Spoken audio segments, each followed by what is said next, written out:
hammamiz bu eshikdan kirib nariga eshikdan chiqib ketishga hukm bo'lganmizda. U dunyoga hech kim hech narsa olib keta olmaydi. Lekin bugun biz juda uzoqlarda o'ylaymiz. Biz shoshilib ketib, hatto hozir shunaqaki yosh yigitlar bilan gaplashsangiz hammada diqqatchilik bor. Nimaga? Chunki juda ham katta orzu havaslar ichiga kirib qolganmiz. Juda orzu havasimiz katta. U qilishimiz kerak, bu qilishimiz kerak deb inson o'zini o'zi baxtsiz qilib oladi. Agar ne'matlarga yaxshi qarasa, eng baxtli odammiz. Rasululloh sollallohu alayhi vasallam aytadilar-ku, ertaman turganingda taning salomat bo'lsa, oilang tinch bo'lsa, bir kunlik taoming bo'lsa, butun xazinani kaliti senda deydilar. Hammamiz qo'limizda shunaqa.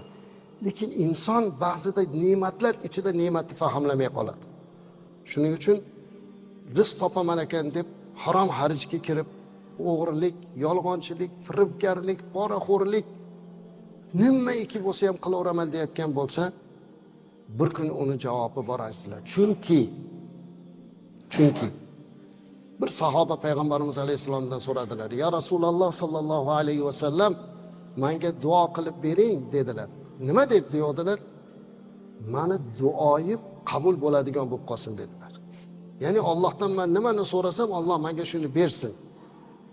Rasululloh sollallohu alayhi vasallam mayli, shunday deb duo qilaman, lekin uning uchun sen menga yordam ber dedi. Qanaqa yordam dedilar? Luqmangni halol qil dedi. Bilginki bir luqma harom kirsa odamga 40 kun duosi qabul bo'lmaydi dedilar. Biz uni harom bilan bolani katta qilib qo'ysak-chi azizlar, Alloh saqlasin. Bugun nega duolar qabul bo'lmayapti deganda yeyotgan luqmaga qarash kerak. Nega qabul bo'lmayapti?